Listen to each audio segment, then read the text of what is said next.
vlogger, video maker out there has had that moment a few times. I do hydrate.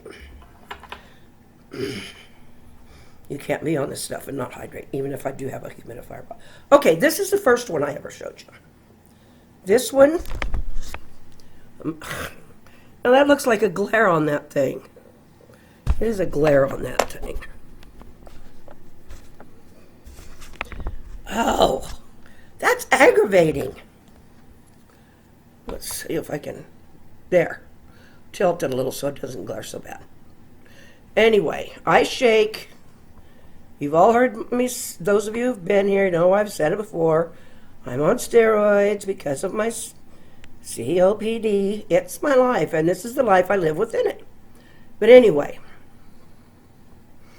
I had shown you this cupcake, and it turned out pretty good. But then I started whining and crying because the other ones I was trying to do with the paint that they sent were turning out pretty yucky. Kind of like this. Yeah. Well, it's a child's project, but you'd think, well, I'm not an artist, but, you know, I thought maybe I'd do a little better than that. But anyway, I was drawing the patterns on with a fine tip Sharpie. And I decided on this, I'm just going to call it a purple moth and forget the butterfly thing, because the more I go back and try to fix things, the worse it gets with these paints. And I think a lot of it is me, and part of it is the fact that they're tempera paints, like what we used in school. I'm pretty sure that's what they are. Then my brain woke up. Happens occasionally. I realized, Glenda, you don't only have a black fine tip Sharpie. You have a whole range of colors of fine tip Sharpies. Ba-ding. This is the change when I switched to the Sharpie. Does that look neater or what?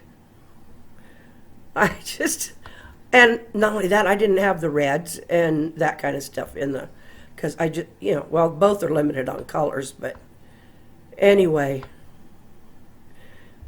that just looked so much neater to me. So I went ahead from there and I made another cupcake. I decided I'd make this one, kind of variegate the little holder and make it a chocolate one and put it on a purple tablecloth.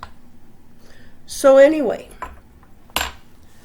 that is that. Big problem solved by little discovery of the brain. Anyway, so these are magnets. I did tell you that, I think, once upon a time. I am a writer, you know that? I don't know.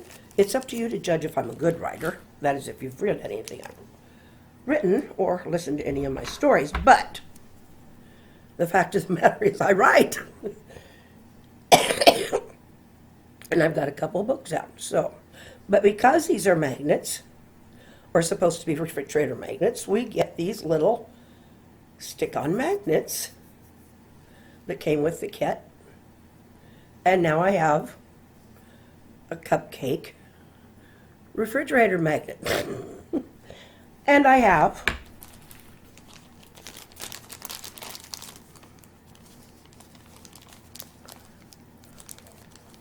I'm getting there. I should have had it already. That other one came out so easy, I didn't figure this would be hard. There it is. Okay. And I also have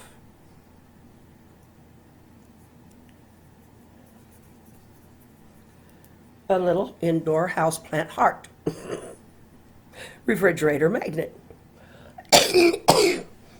And there will be more. There are a lot of more. And I will not throw any of them out. They will all go on the refrigerator, messy or not, because we always need refrigerator magnets anyway. And there's some on there that are like, we've got from dealers here and there, or different kinds of foundations or whatever that, or they've just gotten sold. I'm ready to look at something else. So thus are we going on. Thus is the way. I'm not Shakespeare. Let's get back. Henceforth thereto. Anyway. Glenda. Her name is Glinda.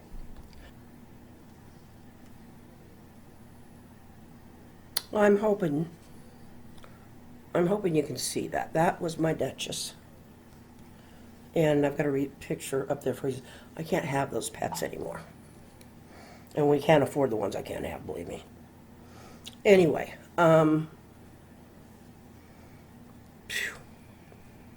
we lost her a few years back. Quite a few now.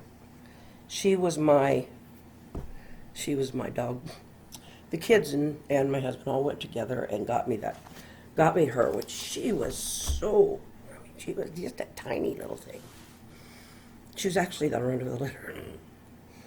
And she's a small Sheltie. She was a very small, she was a little Sheltie, that's what she was. And anyway, after she died, I was very sad, but you get over those things. Anyway, this poem I wrote after she was gone. Okay. Eulogy for a Duchess. Something woke me at 4:30. I thought it was time to get up, till I looked at the clock, but didn't look behind me. I rose at 7, not bright, to lay on the sofa and sloth my morning. Thought my husband outside with the Duchess. She was a Mother's Day gift in 1997. The runt, no bigger than a kitten. There were times she lay on my chest and slept as I napped. That sweet little pup would smile for a romp on the floor and a sock. That dog learned to roll, to sit and lay. She even learned to heel.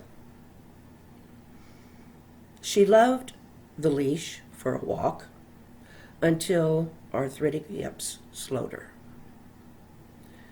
We aged together, that girl who barked when we got out of place, 11 years a companion.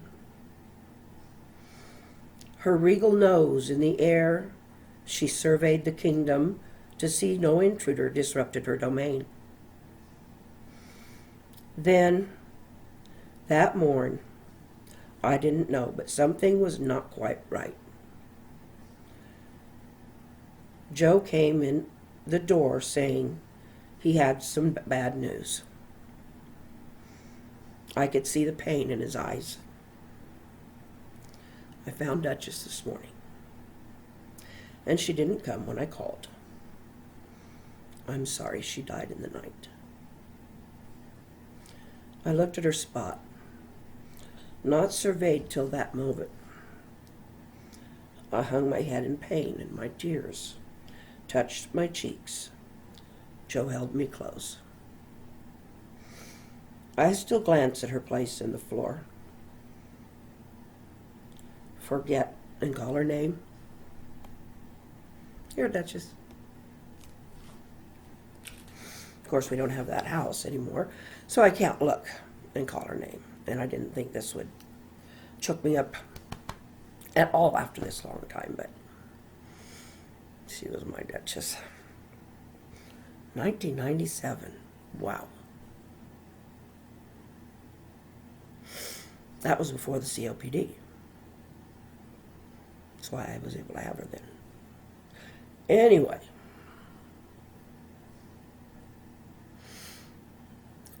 Duchess was a herding dog, and a lot of people didn't really like the fact that she yelped all the time. She was a barker. My brother-in-law called her Barky. Hey, Barky. Shut up, Barky.